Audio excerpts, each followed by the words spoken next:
هنا صوت المنتدى.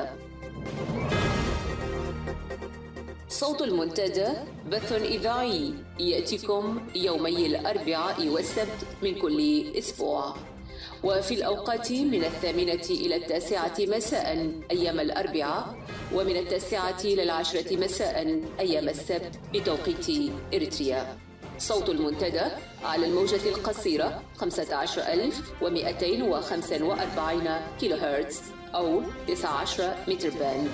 صوت المنتدى على مدى 24 ساعة في القمر الصناعي النايلسات ب8 درجات غربا، وعلى تردد 11678 للاستقطاب الرأسي. صوت المنتدى علم مستقل وحوار وطني بناء. صوت المنتدى.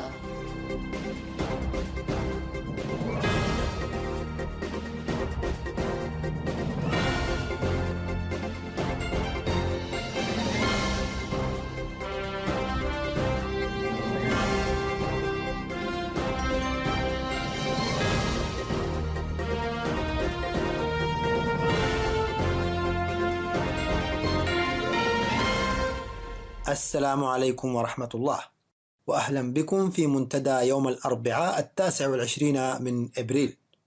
هذا أنا صلاح محمد زين أحييكم وأصحبكم خلال هذه الساعة برفقة الزملاء آمال علي في التعليق ويوسف بوليسي في إعداد النشرة وتقديم قراءة عن الحوار وأهميته في هذه المرحلة، وذلك عقب تقديمي لنشرة الأخبار وتحليل إخباري تحت عنوان طبيعة معركة الشعب الإريتري القادمة.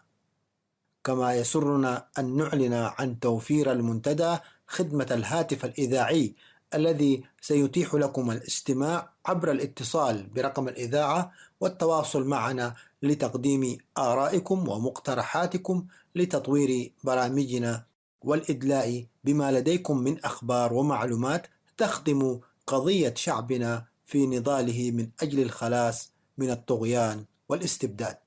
يمكنكم الاتصال عبر الأرقام التالية: 001-202-888-7-212. الرقم الثاني 001-202-888-7-866. نرجو لكم متابعة طيبة مع فقرات برامجنا. بلادي يا سنة الفجر وينبع الشد العطر وملهمتي أناشيدي وآيات من الشعر. سلام أنت ألحاني وحلمي بالهوى العذري.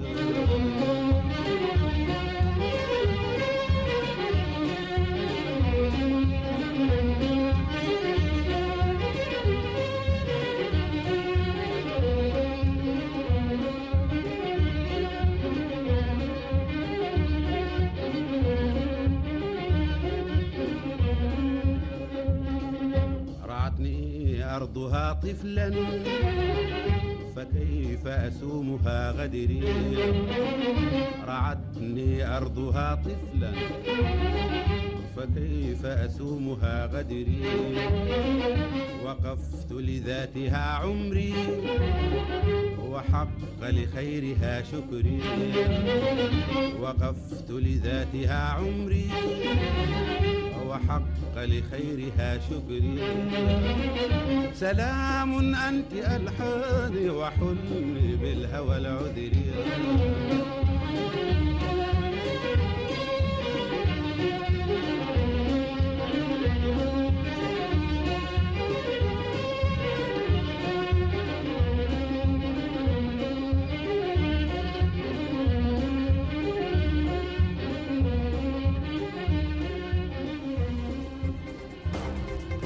صوت المنتدى.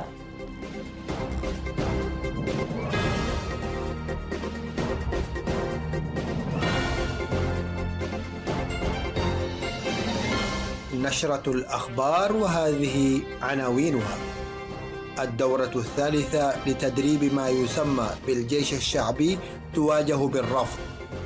حزن وغضب شعبي إزاء مجزرة داعش وحادثة غرق المئات في المتوسط، والنظام يلوذ بالصمت.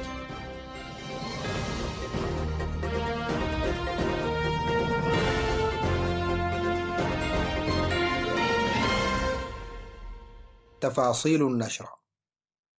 أكدت مصادر إذاعة صوت المنتدى من داخل الوطن أن الدعوة التي وجهها النظام الاستبدادي لأفراد ما يسمى بالجيش الشعبي للالتحاق بمراكز التدريب العسكري في دورتها الثالثة تقابل بالرفض الصريح من المواطنين، وأن الذين تشملهم دعوة التدريب الجديدة أبدوا اعتراضهم على الذهاب إلى منطقة متكا الأبيت بضواحي قحطيلاي احتجاجا على الأوضاع المأساوية التي عاشها أفراد الدفعة السابقة التي أكملت تدريبها بمنطقة مايلام، والتي عانت من قلة التجهيزات الغذائية والطبية، مما أودى ذلك بحياة 14 متدربا من منتسبي الدفعة الثانية بسبب نقص الغذاء والعلاج فضلا عن الإرهاق. هذا وينتاب أفراد الجيش الشعبي الذين تم استدعائهم لهذه الدورة الخوف والقلق الشديدين من عواقب استجابتهم والتحاقهم بمراكز التدريب المحددة لعلمهم بالمصير الذي ينتظرهم هناك، حيث أصبحت هذه المراكز مكانا للموت والمرض والفاقة، لأنها تفتقد لأبسط مقومات الحياة من أكل وشرب ودواء. وقد شعر النظام بخطورة هذا الرفض على برامجه العبثية في قهر المواطنين، فعمل على الفور بتهديد أفراد الجيش الشعبي الذين أبدوا اعتراضهم على برنامج التدريب بتسليمهم رسائل خطية تحمل تهديدا ووعيدا في حالة عدم تواجدهم في الزمان والمكان المحددين للالتحاق بمراكز التدريب. إلى ذلك أجمع عدد من المسنين الذين تم استدعائهم في حديث لمصدر المنتدى إلى أن النظام الاستبدادي الذي يكرس جهده في زيادة معاناة المواطنين بملاحقة جميع الفئات ببرامج وهمية يختلقها من حين لآخر لا يتوانى في إرسال كبار السن والمرضى وأصحاب العاهات وربات البيوت إلى مراكز التدريب العسكرية المنتشرة في مختلف بقاع الوطن. وعبر مراقبون محليون في تصريحات خصوا بها الإذاعة عن قلقهم الشديد لتركيز النظام في هذه الحملة الجديدة من حمى التدريب العسكري على الإناث، وهو ما ستكون له عواقب كارثية على صحتهن نتيجة لقساوة الطبيعة بمتكا الأبيت الكائنة بمنطقة قحطيلاي، والمعروف عنها بارتفاع درجات الحرارة وانعدام مياه الشرب وأبسط مقومات الحياة، مما أدى إلى هجرة سكانها إلى مناطق أخرى. وذكرت مصادرنا في معرض تقييمها للوضع المأساوي الذي يعيشه شعبنا خاصة فئة الكبار منهم والذين تلقوا التدريب العسكري في منطقة مايلام أن أغلبهم يعانون من أمراض مزمنة، مما أدى إلى إنهاكهم ماديا في برامج علاج مستمرة في المستشفيات الخاصة، بينما لجأ المعدمون منهم إلى المشافي التي تمتلكها وزارة الدفاع والتي صدتهم بحجة أنهم مدنيين ولا يحق لهم الاستفادة من خدمات المشافي العسكرية. وفي السياق ذاته اعتقلت سلطات العصابة الحاكمة 37 من أفراد ما يسمى بالجيش الشعبي في مدينة كرن لرفعهم شكوى إلى المكتب الإداري في منطقتهم احتجاجا على منعهم العلاج لأنهم غير عسكريين، حيث طالبوا المسؤول بصوت عال بأن لا يتم إجبارهم من حين لآخر على ترك بيوتهم وجرهم إلى مراكز تدريب عسكرية عبثية لا تتوفر فيها أبسط مقومات الحياة. وفي خبر ذي صلة قالت مصادر إذاعة صوت المنتدى أن النظام بدأ يرسل إشارات توحي بأن الإناث اللاتي سرحن من الخدمة العسكرية نتيجة للإنجاب والزواج سيشملهن برنامج الحملة الجديدة من حمى التدريب العسكري، فضلا عن استهدافه للمواطنين المقيمين بصورة مؤقتة بداخل البلاد الذين سددوا استحقاقاتهم الضريبية المعروفة بال2%. أفادت الأنباء الواردة إلينا من داخل البلاد أن الغضب الشعبي العارم قد عم كل إريتريا نتيجة لعدم اهتمام النظام بالمجزرة البشعة التي ارتكبتها العناصر الإجرامية المعروفة بداعش بحق العشرات من الإريتريين والإثيوبيين خلال الأسبوعين الماضيين، وكذلك حادثة قرق المئات من أبناء شعبنا في عرض البحر الأبيض المتوسط في 19 من الشهر الجاري. وذكرت مصادرنا أن الغضب لم يقتصر على عامة الشعب فحسب، بل شمل أيضا مسؤولين كبار في الأجهزة التابعة لحكومة الاستبداد الذين أبدوا استياءهم من اللامبالاة التي أظهرها النظام تجاه الحادثين المؤلمين. فبينما بدأت تعابير الحزن الأليم تعم أرجاء واسعة من البلاد، اكتفى النظام بالصمت وكأن ما حدث لا يعنيه بشيء لا من قريب أو بعيد. هذا وتتحدث مجالس أسمر عن حالة هستيرية يعيشها بعض المسؤولين الحكوميين الذين انقطعت أخبار أبنائهم عنهم، ويخشون أن يكونوا في عداد المفقودين من المهاجرين في البحر المتوسط، حيث بدأوا يظهرون امتعاضهم وغضبهم دون مواربة للكيفية التي تتعامل بها الحكومة مع نتائج الحادثين المروعين. ومن جهته ذكر إعلام جبهة الإنقاذ الوطني أن سكان ضاحيتي عداق عربي ودعر قولوس بالعاصمة أسمرة تعرضوا لبطش النظام وعن جهيته لإظهارهم تعابير الحزن لفقدانهم أبنائهم في حادث غرق المهاجرين التي شهدها البحر الأبيض المتوسط بداية الأسبوع الماضي، حيث حاولت السلطات الأمنية للنظام الاستبدادي التدخل لإسكات صرخاتهم وإثنائهم عن التعبير عن حزنهم وألمهم، مما حدا بسكان المنطقتين للتضامن مع أهالي الضحايا والوقوف إلى جانب الأسر المكلومة. هذا وأكدت مصادر جبهة الإنقاذ أن الأجهزة الأمنية للنظام قامت الخميس الماضي باعتقال 60 شخصا من سكان المنطقتين بتهمة إثارة الشغب ونية التظاهر، واقتادتهم إلى سجن عد أبيته. وعلى إثر ذلك توجهت موجات هائلة من سكان العاصمة أسمرة نحو السجن المذكور للتعبير عن استنكارها ورفضها للعملية اللا إنسانية التي قامت بها أجهزة النظام القمعية، مطالبة بإطلاق فوري للمعتقلين الأبرياء. وكعادة النظام لجأ إلى القوة والتهديد واستجلب وحدات من قوات الأمن والجيش لفض التجمهر، مستخدمين العصي والحروات ضد المواطنين العزل الذين كان من بينهم نساء مسنات، كما صاحب الضرب بتهديدات بإطلاق النار إذا لم يتم الالتزام بالهدوء وعودة الجمهور إلى بيوته. وتحدثت المصادر عن تصاعد وتيرة التذمر في أوساط المواطنين بعد انتشار الأخبار عن نعي أسر الضحايا، حيث بدأت ترتفع أصوات قطاعات واسعة من المجتمع الإريتري معلنة أن سبب استمرار المآسي التي يتعرض لها الشباب الإريتري تعود بالأساس إلى السياسات الرعناء التي يتبعها النظام الاستبدادي. نهاية النشر.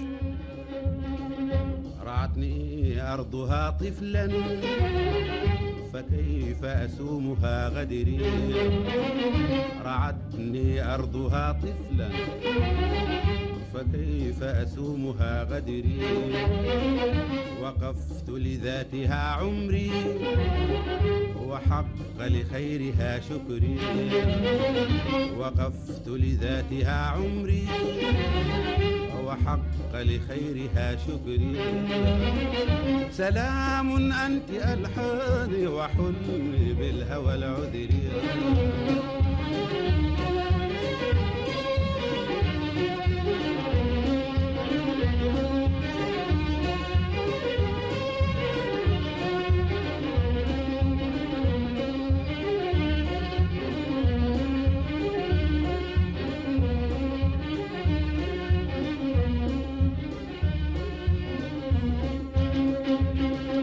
وعند الدوحة الغناء أفيها من السحر، فكم أطيارها غنت والتسابيح مع الفجر، فكم أطيارها غنت والتسابيح مع الفجر. سلام أنت ألحاني وحلمي بالهوى العذري.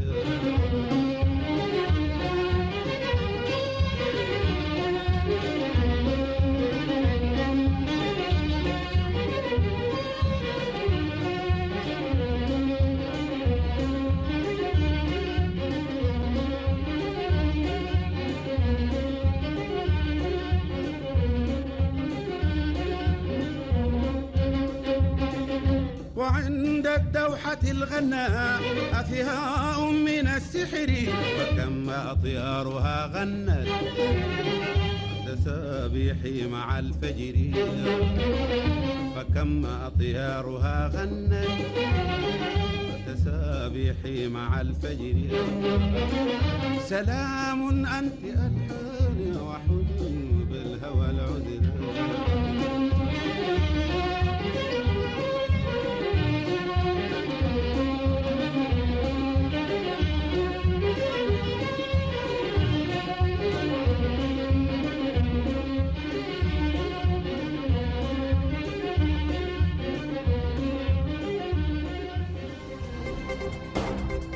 صوت المنتدى.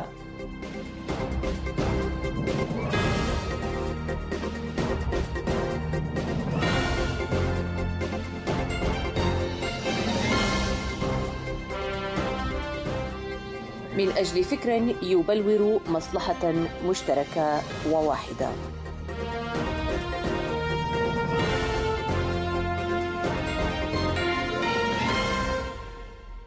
كل إنسان في هذه الحياة يطمح إلى تأمين احتياجاته المادية والروحية، فيسعى إلى إيجاد النظام الذي يحقق له هذه الحاجيات الضرورية.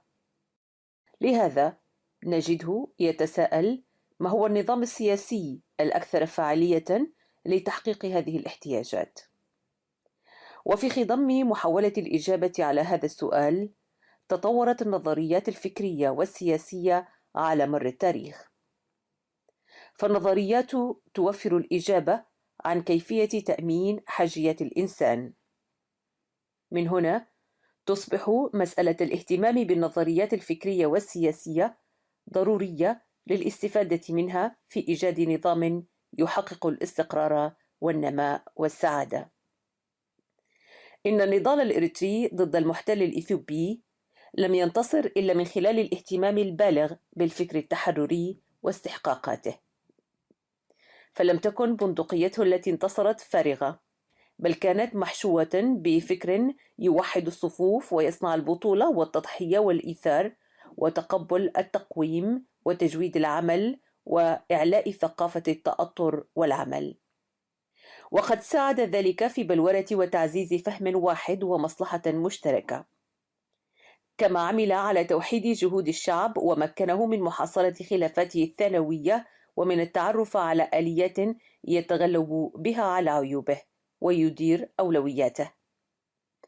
في المجمل، هذا الفكر التحرري جعله يعزز الإيجابي من ثقافته ويزيل السلبي منها، ويرشح ثقافات جديدة تدعم تقدمه، وبهذا تمكن من خلق جسد ثوري متماسك وقوي هزم من خلاله الاحتلال الإثيوبي. فما كان كفاحنا من أجل الاستقلال سيحقق النصر لولا وجود فكر وطني تحرري يرتكز عليه، وبهذا يصبح ذاك الفكر ضمن معطياته وشروطه قد أنجز مهامه في طرد المحتل. عقب التحرير لم تتمكن القوى المهيمنة في الشأن السياسي العام في الوطن من إيجاد فكر لمرحلة ما بعد التحرير يخدم المجتمع الإريتري كافة. وبمفردات أخرى، تم الانقلاب على المحاولات التي كانت تؤسس لفكر سياسي يخدم عملية الاستقرار والتنمية في إريتريا. من هنا فرضت على المجتمع الإريتري معركة فكرية سياسية جديدة. وبما أن الانتصار في المعركة السياسية مرهون بالدرجة الأولى بهزيمة العدو على المستوى الفكري، لا مناص من إيجاد فكر سياسي يصبح بديلاً لنظرية الاستبداد السائدة في إريتريا بعد الاستقلال. إن أي استهتار بهذه المسألة هو درب من الجاهلية. لا شك أن تداعيات سياسات النظام الديكتاتوري تملأ المشهد الإريتري داخل الوطن وخارجه، مشكلة صورة لخراب كبير على كافة الأصعدة.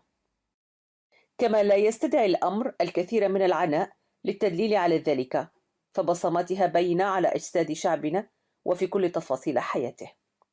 لهذا نود التركيز في الثقافة الفكرية والسياسية التي تجعلنا نخرج من نظرية الاستبداد وماكينتها الطاحنة إلى واقع أفضل، نؤمن فيه بالحرية والسلام والاستقرار والتنمية. لا سبيل إلى ذلك إلا إذا تمكنا من بلورة رؤية فكرية وسياسية تعالج أزماتنا المزمنة، والتي من خلالها تغلغلت ثقافة الإقصاء والاستبداد. ومن ثم نضع من خلال هذه النظرية والرؤية أرضية البديل الديمقراطي المنشود.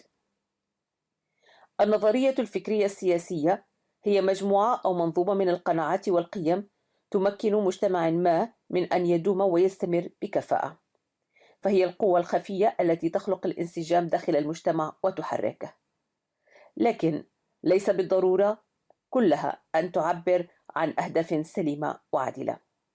فكل نظرية هي انعكاس لكم من المصالح الفردية والجزئية والوطنية والدولية.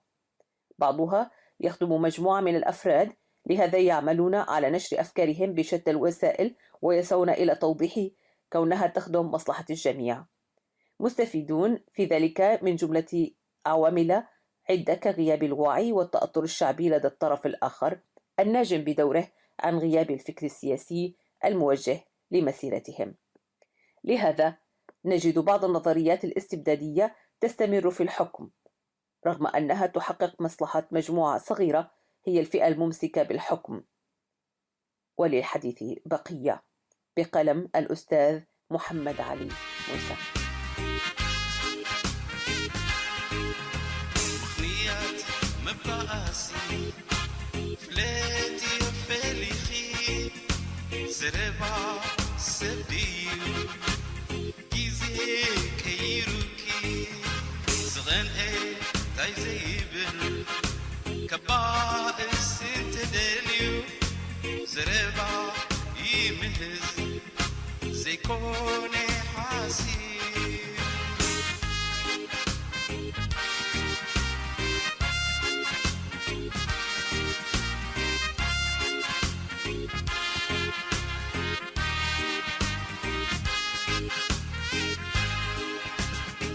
باس يعرق هيكي من حوار لبي ومن ينعخي نسخي إخي فغرو شكر تسببان كله حلفايو حكينا فرق الناس حدشي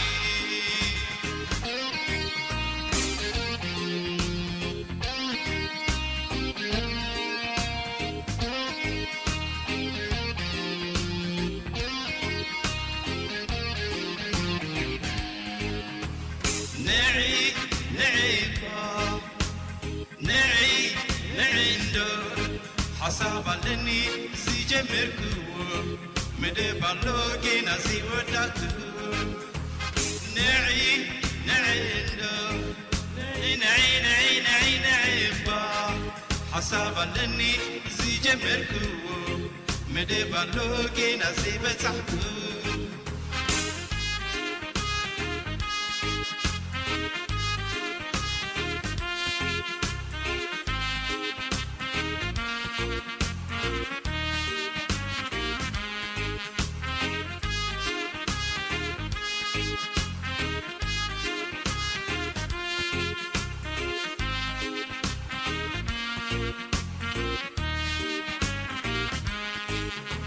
كباخي نباخي أي وسم فرخي نلبي بوت حبيب. وفيما يلي أقدم إليكم تحليلا إخباريا تحت عنوان طبيعة معركة الشعب الإريتري القادمة، بقراءة التفكير الذي يسيطر على الدكتاتوريات خاصة في مراحل تآكل مناوراتها وتزايد احتمالات قرب موعد انفجار الغضب الشعبي المكبوت، توثق سلطة الاستبداد علاقتها مع قوى أجنبية، لأنها تعلم بأن الحقيقة قد تكشفت أمام أبناء الوطن، وتعرت لعبة الزيف المتراكم الذي تم تسويقه للمواطن لعقود عجاف باسم الوطنية وأمانة الشهداء. وهناك أمثلة عديدة في المشهد السياسي الحاضر والغابر يدلل بوضوح على هذه الحقيقة. فمن الأمور التي أضحت جلية ومعروفة لكل مواطن أن الحكومة الإريترية أسست تحت مسمى المعارضة الإثيوبية قوات عسكرية خصتها بالرعاية الكاملة وبمهام وصلاحيات أمنية وعسكرية داخل إريتريا، وقد خصصت ميزانية مفتوحة لها، وأن القول بأن ما يسمى المعارضة الإثيوبية التي أنشأها النظام الحاكم بإريتريا ودعمها سياسيا وعسكريا هي بهدف إسقاط النظام القائم في إثيوبيا هو قول عار عن الصحة تماما.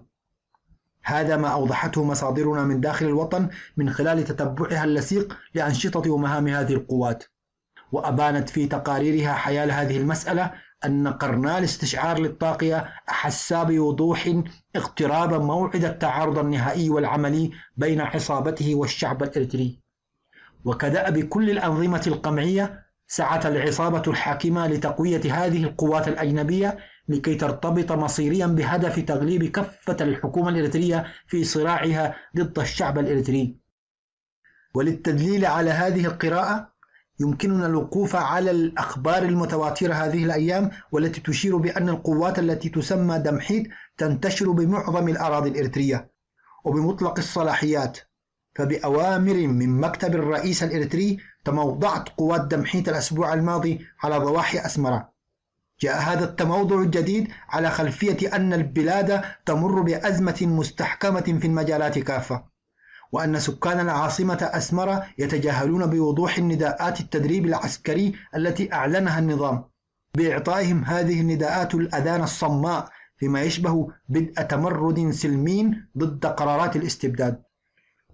الحكومة الإريترية تتهيأ لاحتواء وإخماد هذا الرفض الشعبي المتنامي حيال القرارات الحديثة للتجيش العسكري الشعبي داخل أسمرة من خلال قوات المعارضة، ولينتزع كل مواطن إريتري ما فوق 50 سنة من داخل أسرهم ويزج بهم في معسكرات تدريب، تاركين أسرهم وهي تعاني الأمرين جراء شظف المعيشة وغياب الراعي، في مظهر سافر ينم عن مدى الانحطاط اللامسؤول الذي وصلت إليه إدارة البلاد. فالآباء المتواجدون بالمدن يساقون إلى معسكرات التدريب العسكري الإجباري في مرحلة ابتداء العام الدراسي لأبنائهم، والآباء المتواجدون بالأرياف تأتيهم هذه القرارات اللامسؤولة في موسم حصادهم الزراعي. مجمل هذه الإجراءات التعسفية تدل على مدى تطاول نظرة الاستخفاف بالشعب في ذهنية النظام الحاكم.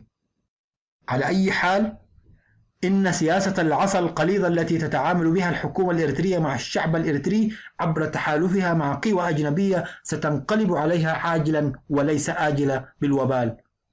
فالمتابع لجملة من تجليات الرفض المتتالية للشعب الإريتري خاصة بداخل الوطن للخلاص من الحكم الفردي يلحظ بأن الكيل قد طفح بالمواطن الإريتري. لهذا بدأ يتلمس الطرق المفضية للحلول الجذرية رغم القبضة الأمنية الدموية، فقد طالت المعاناة كل مناحي حياته في أبنائه وكهوله ومعيشته وحاضره ومستقبله، وحتى سيادته الوطنية التي انتهكت جراء سياسات غير مسؤولة. ومن جهة أخرى اعتاد الشعب الإريتري على المسرحية الهزلية المتكررة لنظام العصابة الحاكمة بأسمرة. في البدء وعبر كل وسائل دعايته ظل بتكرار ممجوج يبشر الشعب بالآمال العراض في التنمية والتطور الاقتصادي والاجتماعي والسياسي، وعندما تنتهي السنوات والحصاد سراب وخراب تفتعل مسائل المؤامرة الخارجية لاختطاف ذهن المواطن إلى عنوان آخر. لعلم الطاقية وزبانيته أن المواطن الإريتري لا يفرط ولا يساوم على سلامة الوطن، لهذا تقرع الطبول ويستحضر كل الموروث البطولي للشعب الإريتري لدغدغة عواطف المواطن بمخاوف الاعتداء والتآمر الخارجي، وكل ذلك بهدف الالتفاف على الاستحقاق الشعبي بغض النظر عن الكلفة التي سيدفعها الشعب في مقامرات هي بالأساس لتغطية الفشل التنموي وتمزق المجتمع وانكسار كبريائه. هذا وذاك نجده يحكم حبل الخلاص على عنق عصابة الخيانة الوطنية، فكل دور إذا ما تم ينقلب.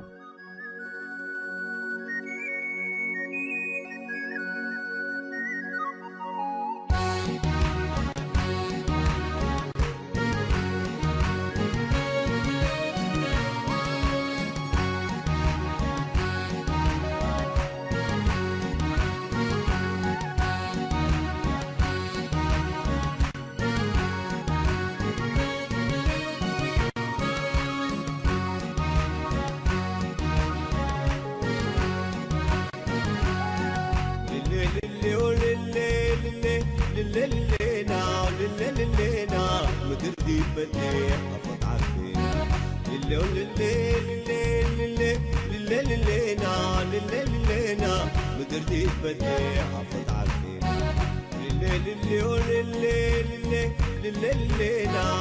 للينا مدردي بدي أفض عارفين كرت اللفلو شباب عدنا كرت اللفلو شباب عدنا كرت اللفلو جلاب حانا نتعب بعدنا تتلاكينا نتعمر جرادينا نتعب بعدنا تتلاكينا نتعمر جرادينا كرت اللفلو شباب عدنا كرت اللفلو شباب عدنا كرت اللفلو جلاب حانا نتعب بعدنا تتلاكينا نتعمر جرادينا نتعب بعدنا تتلاكينا نتعمر جرادينا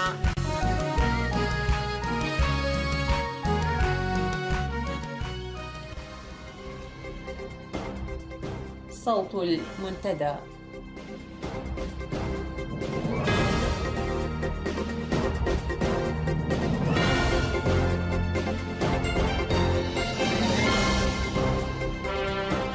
الحوار ثم الحوار مسلكنا لتحقيق الغايات. تتوارد الأنباء من داخل الوطن بشكل متسارع وتتحدث عن حراك شعبي بدأ يأخذ حيزا تنظيميا دقيقا لموعد صار قريبا وقد لا يهملنا وقتا كافيا لترتيب أوضاعنا نحن كقوة وطنية معارضة، لأننا لازلنا نوجد في مساحة تاريخية وسطى ومزعجة ومبهمة ومثيرة تراوح مكانها بين مرحلة صارت في إرشيف التاريخ وأعني بها مرحلة الثورة العارمة، وبين مرحلة الدولة التي لم يكتمل مشروعها نتيجة لتسلط مجموعة صغيرة على الأرض والعباد، والتي تحتكر العنف لتحقيق أمن القائد الأوحد وتقضي على مشروع الدولة المدنية الديمقراطية، ذلك الحلم الجميل الذي راودنا لسنوات طويلة. تلك الدولة المدنية التي من المفترض أن يشارك كل مواطن في تسيير الفضاء العمومي لحريته فيها من خلال التزامه الحثيث بقضايا المجتمع. لقد أراد النظام تحويل الشعب الإريتري صاحب النضال التحرري العريق إذن إلى كتلة سكانية قابلة للاستهلاك اليومي الفارق أو المفرق من واقع التاريخ بلا رحمة تحت مسميات شتى، ومنها الثورة تحديدا، وإن كانت الأسماء الأخرى ليست أقل شأنا من قبيل السيادة الوطنية والوحدة والويانة، والسلسلة طويلة، وذلك خدمة للقائد الأوحد والحزب الأوحد وشعاره الأجوف شعب واحد وقلب واحد. إن مواطن الدولة الوليدة قد انقلب في الأثناء الزعامية الأسياسيوية إلى ذرة تابعة للزعيم تسجلها السلطات الأمنية في إرشيفها المركزي وتحولها إلى رقم وبصمة ووجه، هي لعنة على حاملها إلى يوم قيامته، تطارده في كل مرة يحاول فيها أن يصبح مواطنا، أي شريكا في ذلك الوطن الذي تم الإعلان عنه كأغليم مغلق وسجن رهيب ومخيف باسم السيادة، التي تحولت عندنا من مفخرة قانونية للشعوب الحديثة إلى كارثة أمنية على شعبنا الذي لا يستطيع أن يمانع أن يقاوم لا من الداخل فيقع تحت طائلة الخيانة العظمى، ولا أن يقاوم من الخارج لأنه سيحمل وزر الاستقواء بالأجنبي وبالتحديد العمالة للويانة وأمريكا والغرب، والسلسلة أيضا طويلة. هذه هي لعنة الأسماء التي استعملها السلطان السياسي استعمالا نسقيا ضد شعبنا، ربما نحن لا نتذكر منها عادة إلا دلالاتها الوطنية، وكان علينا أن نسأل لماذا، رغم أن السؤال بلماذا كان محور حديث الشارع منذ فترة ليست بالقصيرة. وبعد حركة 21 يناير المجيدة أضاف إليها اسما آخر وهو الدلالة الطائفية. والحال أن الدلالة الكارثية للهوية لا هي وطنية ولا يحزنون، بل هي أمنية. لقد تم الزج بالأفراد في أكياس صلبة تشرف عليها أجهزة قمع شديدة التنظيم والمركزية، وقادرة على المراقبة والتجسس والأرشفة طويلة الأمد بكل الوسائل المادية والورقية والرقمية والبصرية والسمعية إلى آخره.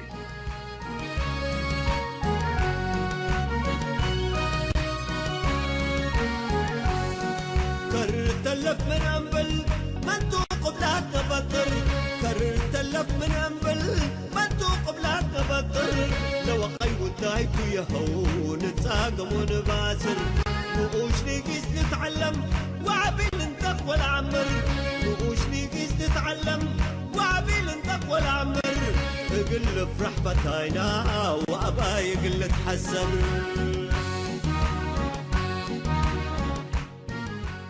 في ظل هذا الجو الزعامي المفرط في هيمنته الرمزية، كدنا نصدق بتحول شعبنا إلى شتات أخلاقي وذرات شخصية غير مؤهلة لأي توقيع كبير، إلى أن حملت إلينا الأنباء هذه الأيام بهذا الحراك الشعبي الذي بدأ يتشكل بوعي ويتبوتق في خندق الرفض والاعتراض والمقاومة. وكما يقال فإن الغيث الهادر يبدأ بقطرة، أو كما ينشد أبناء المليون شهيد في وثبتهم لنصرة فريقهم الوطني في مدرجات الملأة: هذه البداية ما زال، فإن الواقع أصبح أكثر تهيئا لإحداث التغيير المطلوب.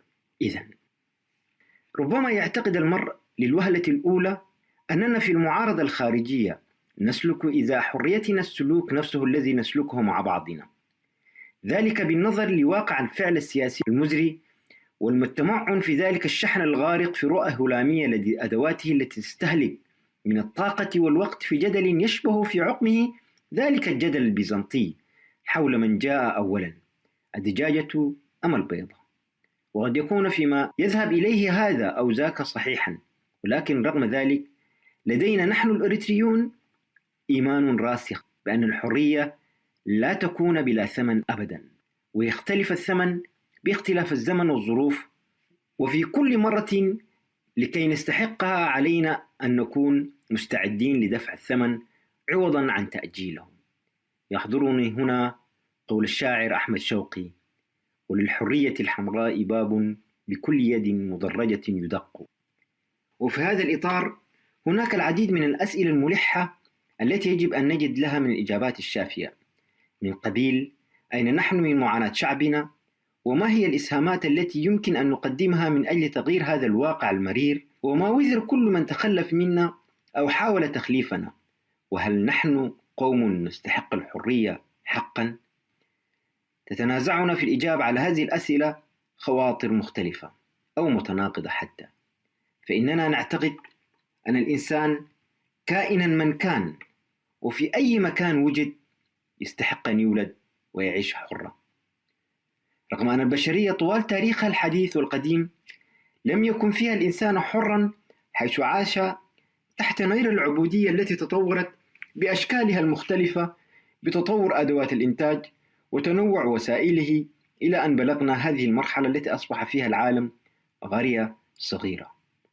لكننا أيضا لا ننسى أن إرث الحرية يبقى للأجيال اللاحقة إن استحقته وحافظت عليه، كما هو في المجتمعات الغربية التي استطاعت عبر مراحل من الحوارات المستمرة في فترات زمنية متعاقبة من تثبيت مبادئ أساسية ذات قيم إنسانية عالية. مرة أخرى هي أسئلة قد تحتاج لمساحة أكبر مما تسمح به هذه السانحة، غير أنه يمكننا تحديد بعض المعالم التي قد تعيننا في تلمس السبل الصحيحة لإجراء حوار سليم وبناء يحلق بشعبنا في عوالم الحرية والديمقراطية والعدالة الاجتماعية.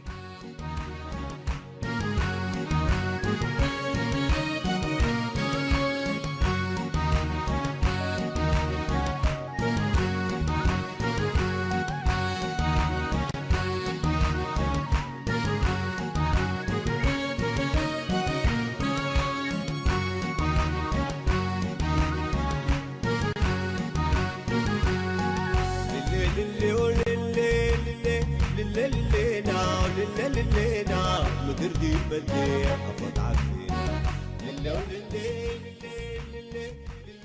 بداية، إن وجود أكثر من وجهة نظر أو رأي حول القضايا الوطنية لا يمكن تفسيره على أنه حالة سلبية، بل العكس من ذلك، فإنها حالة إيجابية مفيدة لا بد منها في أي نقاش يجري بين القوى السياسية، لما في ذلك من فوائد كثيرة وكبيرة.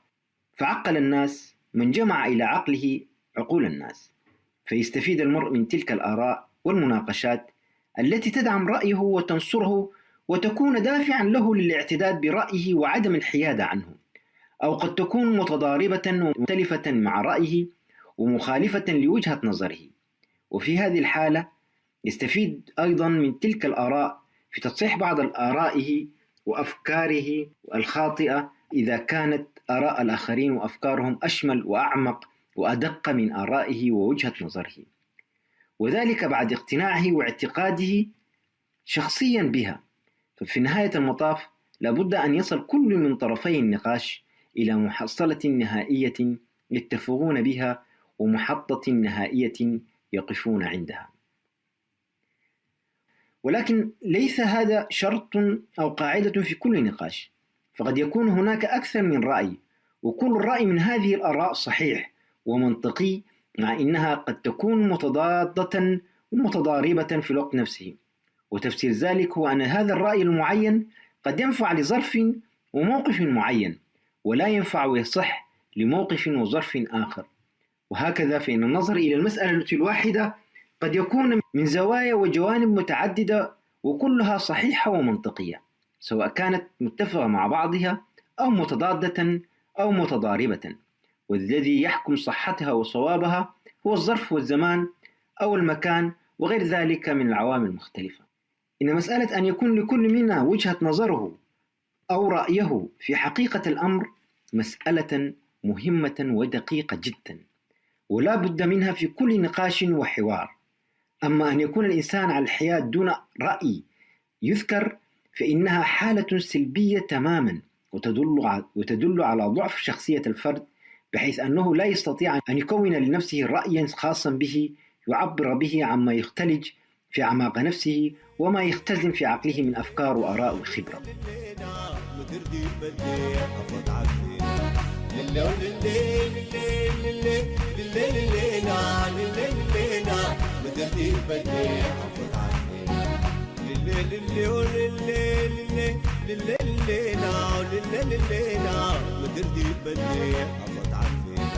كرت اللفلو شباب عدنا، كرت اللفلو شباب عدنا، كرت اللفلو جلاب حانا، نتعب بعدنا تدلاكنا لتعمر جرادينا، نتعب بعدنا تدلاكنا لتعمر جرادينا.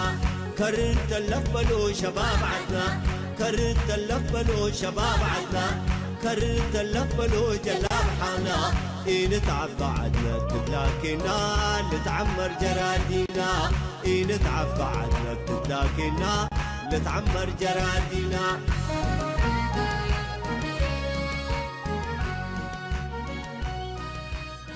لابد في كل حوار أو نقاش يحصل أن يستند إلى قواعد وأسس ثابتة قوية، إذا ما توفرت فيه صار الحوار قويا بناء مثمرا ومفيدا تبعا لذلك. ومن هذه القواعد والأسس التي احتواها الفكر الإنساني ورأينا بفائدتها ما يأتي. أولا، لابد من مراعاة الديمقراطية وحرية الرأي في النقاش وعدم الاستبداد بالرأي أو فرضه على الآخرين، وهذه مسألة غاية في الأهمية في كل نقاش. ثانيا، عندما يشتد ويحتد الصراع الفكري بين الأفراد وتلتهب حلقة النقاش بالآراء المختلفة المتضاربة وتبلغ أوجها، فلا بد من مراعاة استمرار وبقاء الود واللطف والتواصل بين أفراد النقاش. ذلك الاختلاف في الآراء ينبغي أن لا يؤثر على استمرار العلاقات الطيبة والمودة بين الأفراد، فالاختلاف الرأي لا يفسد للود قضية كما هو معروف. فهذا النوع من الاختلاف يلزم أن لا يكون مدعاة للعداوة والكره والحقد بين أفراد، بل هو مدعاة لتنمية الأفكار والآراء وتكامل العقول وتواصلها. ثالثا، يلزم مراعاة عدم الاستخفاف بآراء الآخرين وأفكارهم أو الاستهزاء بهم مهما كانت أفكارهم خاطئة أو ساذجة. رابعا، عندما يكون لنا رأي معين ونكون مقتنعين به، علينا الإفصاح عن ذلك بكل ثقة واعتزاز وبدون تردد أو خوف أو وجل من ردة أفعال الآخرين حوله. خامسا، لابد أن تكون الأفكار والآراء المطروحة في الحوار مبنية على أسس سليمة ومستندة إلى أدلة وحجج قويمة ودراية حول الموضوع المطروح. سادسا، الالتزام بالموضوعية في النقاش بعيدا عن التطرف والعنصرية والانحيازية.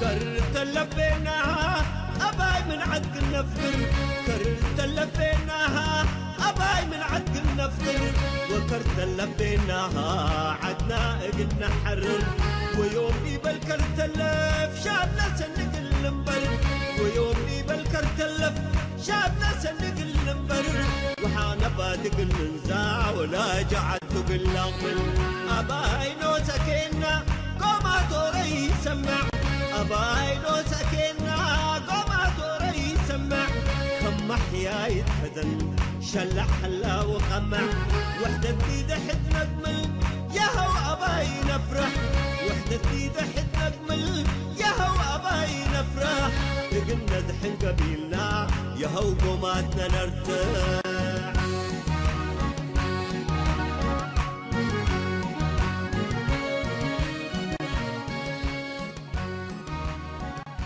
وكل هذه الأسس تكون بدون فعالية إذا ما افتقدت إلى رؤية وطنية واضحة تكون نبراسا يهتدى به في حواراتنا. وقطعا ينبغي أن تحتوي هذه الرؤية على الثوابت الوطنية ومراعاة الخصوصية التاريخية والنضالية لشعبنا وتجربتنا الثرية، وبالتالي الاستفادة من تجاربنا السابقة للارتقاء بالفعل السياسي الإريتري إلى فضاءات رحبة. وفي اعتقادنا أن ثوابتنا الوطنية تتمثل في الآتي: الحفاظ على وحدة الشعب الإريتري ووحدة أراضيه، الحفاظ على السيادة الوطنية للدولة الإريترية، الاعتداد برموزنا الوطنية. فإذا ما فعلنا الحوار بيننا، إذن سنقي شعبنا عواقب وخيمة قد لا تظهر لبعض السذج في هذه المرحلة نتيجة لغصور الرؤى.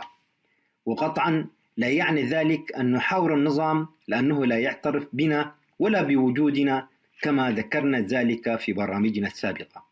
فضلا عن ذلك ينبغي علينا ترتيب القضايا تراتبا رأسيا وفق أولوياتها الظرفية مكانية كانت أو زمانية، وهكذا نستطيع تجنيب شعبنا ووطننا ما يرتسم في مخيلة القائد الأوحد ومن تحلق به من الطفيليات وما يضمرونه من سوء تجاه الوطن والشعب والذي لم يعد خفيا. ونحن في إذاعة صوت المنتدى باعتبارنا إعلاما حرا ونزيها يسعى لتمليك كل الحقائق لشعبنا ويحاول الإسهام في إرساء دعائم صحيحة لحرية الرأي ومحاربة الإقصاء والتهميش بكل أشكالهما، سنعمل بجد وهمة من أجل بلوغ مرحلة الدولة الدستورية بكل ما تعنيه من مضامين ورقى. ولك المجد يا شعبي يا قاهر الظلام. أباينو سكينا قوما توري سمع، أباينو سكينا قوما توري سمع، كم محيا يتهدن شلع حلا وقمع، وحدة جديدة حد نقمل ياهو أباي نفرح، وحدة جديدة حد نقمل ياهو أباي نفرح، لقلنا دحين قبيلنا ياهو قوماتنا نرتاح.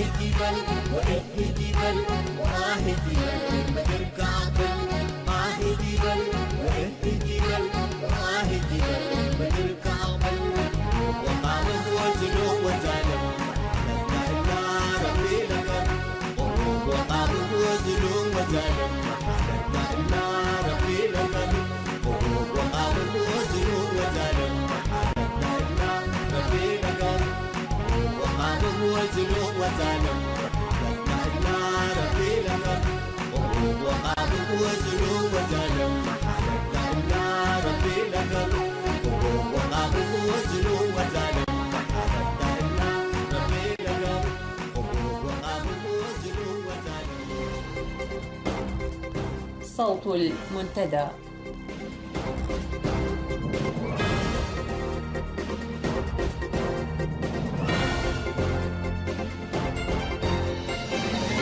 نشرة الأخبار وهذه عناوينها. الدورة الثالثة لتدريب ما يسمى بالجيش الشعبي تواجه بالرفض. حزن وغضب شعبي إزاء مجزرة داعش وحادثة غرق المئات في المتوسط، والنظام يلوذ بالصمت.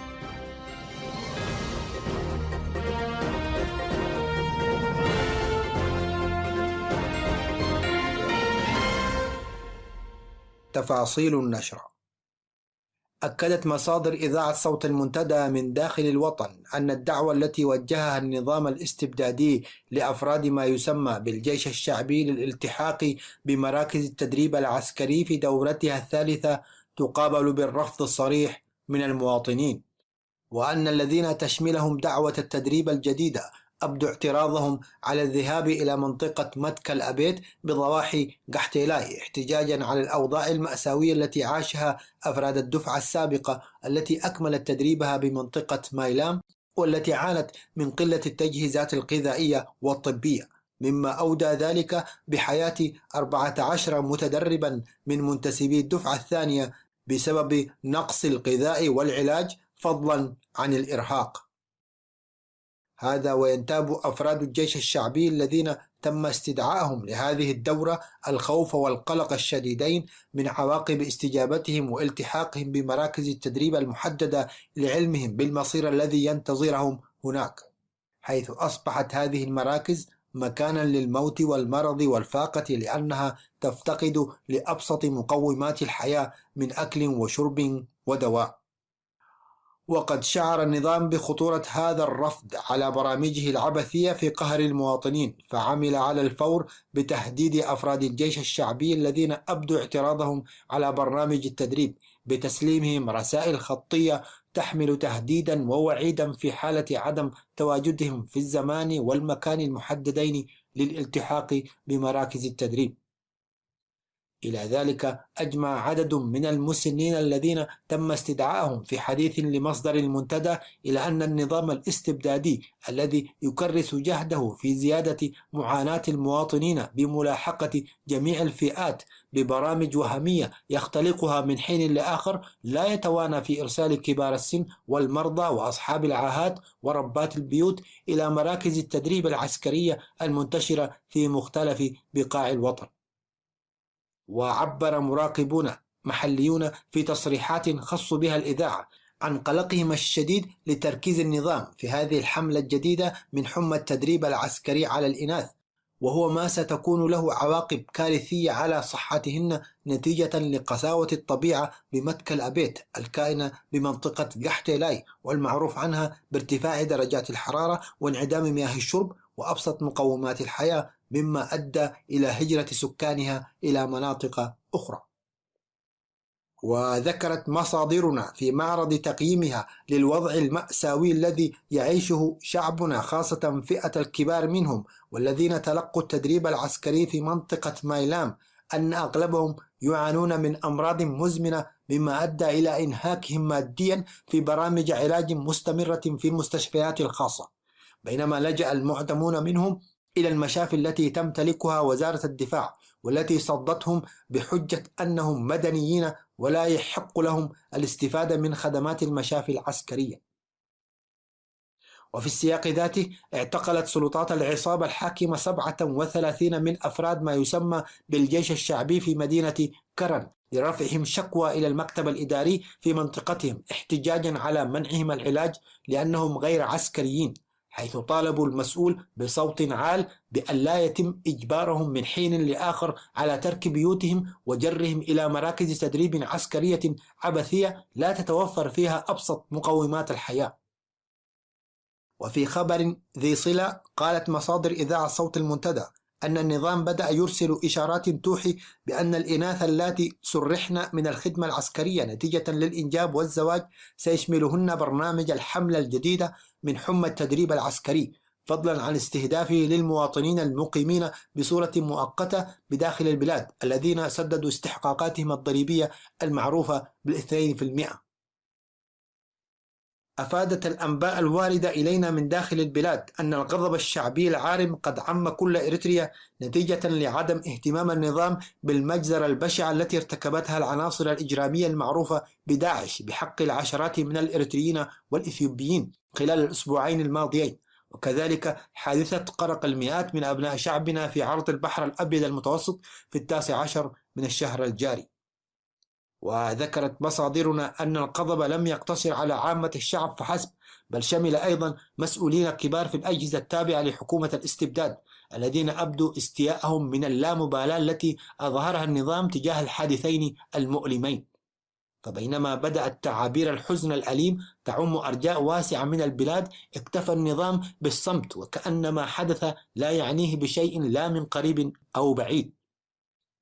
هذا وتتحدث مجالس أسمر عن حالة هستيرية يعيشها بعض المسؤولين الحكوميين الذين انقطعت أخبار أبنائهم عنهم ويخشون أن يكونوا في عداد المفقودين من المهاجرين في البحر المتوسط، حيث بدأوا يظهرون امتعاضهم وغضبهم دون مواربة للكيفية التي تتعامل بها الحكومة مع نتائج الحادثين المروعين. ومن جهته ذكر إعلام جبهة الإنقاذ الوطني أن سكان ضاحيتي عداق عربي ودعر قولوس بالعاصمة أسمرة تعرضوا لبطش النظام وعن جهيته لإظهارهم تعابير الحزن لفقدانهم أبنائهم في حادث غرق المهاجرين التي شهدها البحر الأبيض المتوسط بداية الأسبوع الماضي، حيث حاولت السلطات الأمنية للنظام الاستبدادي التدخل لإسكات صرخاتهم وإثنائهم عن التعبير عن حزنهم وألمهم، مما حدا بسكان المنطقتين للتضامن مع أهالي الضحايا والوقوف إلى جانب الأسر المكلومة. هذا وأكدت مصادر جبهة الإنقاذ أن الأجهزة الأمنية للنظام قامت الخميس الماضي باعتقال 60 شخصا من سكان المنطقتين بتهمة إثارة الشغب ونية التظاهر، واقتادتهم إلى سجن عد أبيته. وعلى إثر ذلك توجهت موجات هائلة من سكان العاصمة أسمرة نحو السجن المذكور للتعبير عن استنكارها ورفضها للعملية اللا إنسانية التي قامت بها أجهزة النظام القمعية، مطالبة بإطلاق فوري للمعتقلين الأبرياء. وكعادة النظام لجأ إلى القوة والتهديد واستجلب وحدات من قوات الأمن والجيش لفض التجمهر مستخدمين العصي والحروات ضد المواطنين العزل الذين كان من بينهم نساء مسنات، كما صاحب الضرب بتهديدات بإطلاق النار إذا لم يتم الالتزام بالهدوء وعودة الجمهور إلى بيوته. وتحدثت المصادر عن تصاعد وتيرة التذمر في أوساط المواطنين بعد انتشار الأخبار عن نعي أسر الضحايا، حيث بدأت ترتفع أصوات قطاعات واسعة من المجتمع الإريتري معلنة أن سبب استمرار المآسي التي يتعرض لها الشباب الإريتري تعود بالأساس إلى السياسات الرعناء التي يتبعها النظام الاستبدادي. صوت المنتدى. بهذا نصل إلى ختام ساعة اليوم، شاكرين حسن متابعتكم وإصغائكم. نرجو مشاركاتكم الصوتية عبر الاتصال بأرقام الإذاعة، وحتى جديد اللقاء بكم بمشيئة المولى عز وجل. كونوا بخير وفي أمان الله.